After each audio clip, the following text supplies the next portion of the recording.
नारायण भैया के दिल कहते रहो कि आज हम पहिला मिलनवा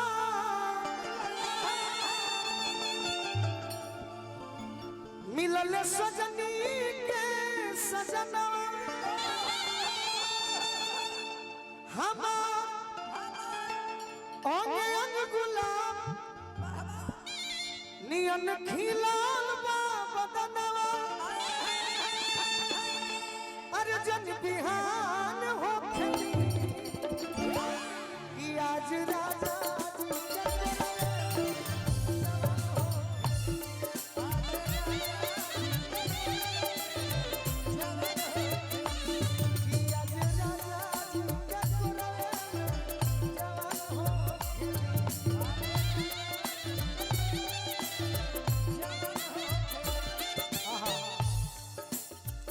भैया जी जे पुरस्कार देता तनिया जी यहाँ सब गीत के फैन आदमी है तहरा के आदेश दिले बनी कि जौन भाव तुम सैड सॉन्ग में करेलू ये गीत के तुझे हमें दर्शावा हमारे सोनू राय भैया एक्सिस बैंक के मैनेजर साहब की ओर से बहुत बहुत आशीर्वाद मिला सैड सॉन्ग में ना हंस के सैड सॉन्ग में ना हंस के देखी हो लेके भगी हम आज हो पहिला मिलनवा मिलल सजनी के सजनवा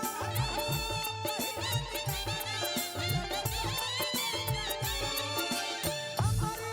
अंग गुलाब नियन खिलाल बा बदनवा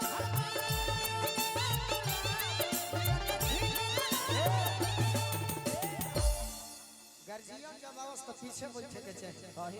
इहो आगे ही बैठ जाता कुछ करे में ना पड़ हंसे खातिर हम गलती पर चलेले नहीं खिया हमारे बाबूजी कहले कि सही पर हो ताकि हु बाह ना धर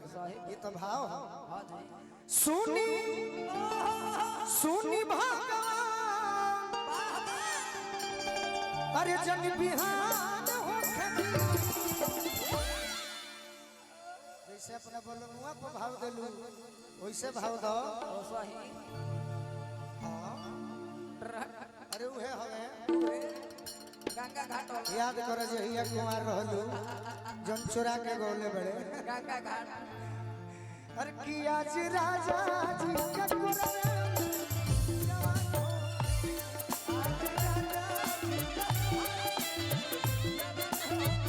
तोरे खातिर तोर पिया गावे लगो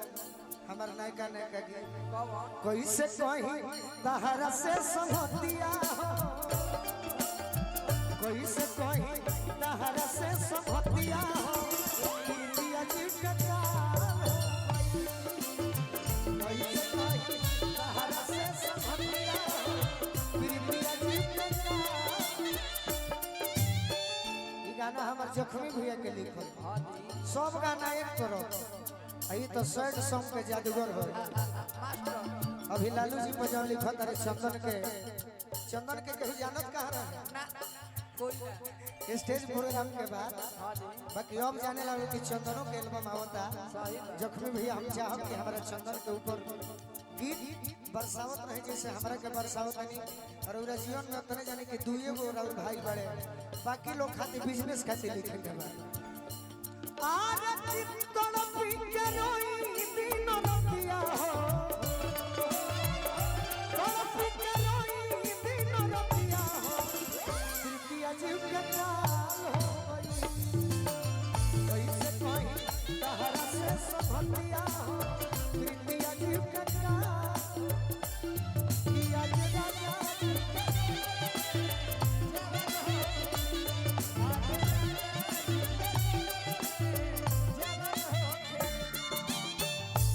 बबलू भैया के मैं खजाना हमारा नाम हो गए यह पुरस्कार के बाद लड़की को हथिया राजा जी के ओठो जब सोनी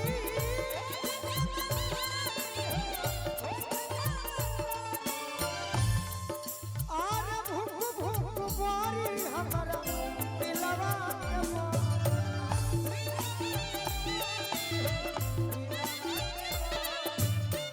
जल्दी जल्दी अंतिम में कि रात भर लभ के दरिया में रात भर लभ के दरिया में